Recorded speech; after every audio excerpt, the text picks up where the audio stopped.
The beginning. It was just another normal day. I was sitting in my table in the living room on my laptop. I then heard a knock from downstairs. It was my neighbor. "There's something for you," he said. I went downstairs and got the mail.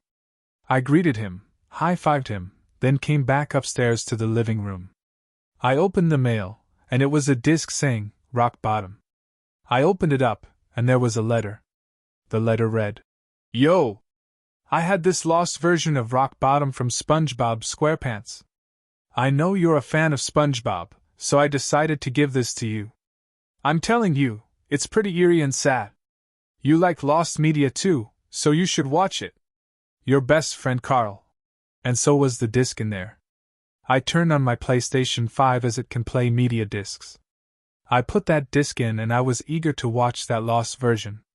The episode. The episode started off as normal, with the pirate and kids singing along with different cuts of SpongeBob. The title card showed Rock Bottom. Everything was fine at first, just with different colors. It was until they headed to Rock Bottom, which was more darker and mysterious than I remember.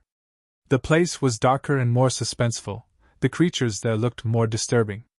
SpongeBob and Patrick try asking one of the fish for a way out, but they show no response, except for a stare and a slight grin. Patrick finds a bus and boards it, but when SpongeBob tries, the bus just simply leaves.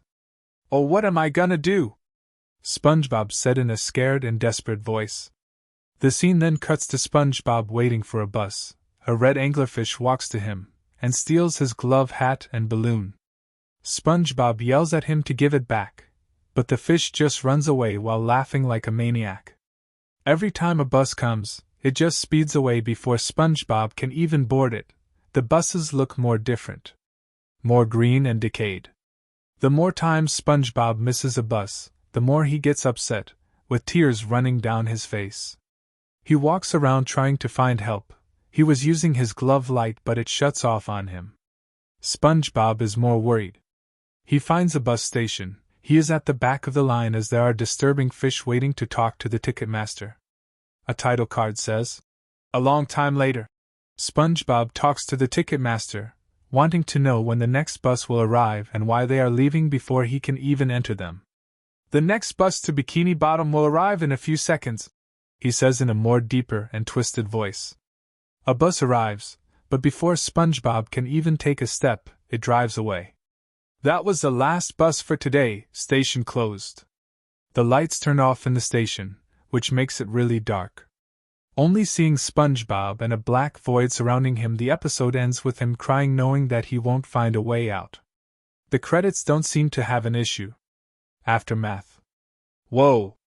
I have got to say, that was pretty unsettling and sad. I take the disc out of the PlayStation 5, I turn it off, and switch it to Live TV. I put the disc back in, close the cover, and place it in my small collection of movie DVDs and Blu-rays. I sit in the couch, thinking about what had happened in the episode.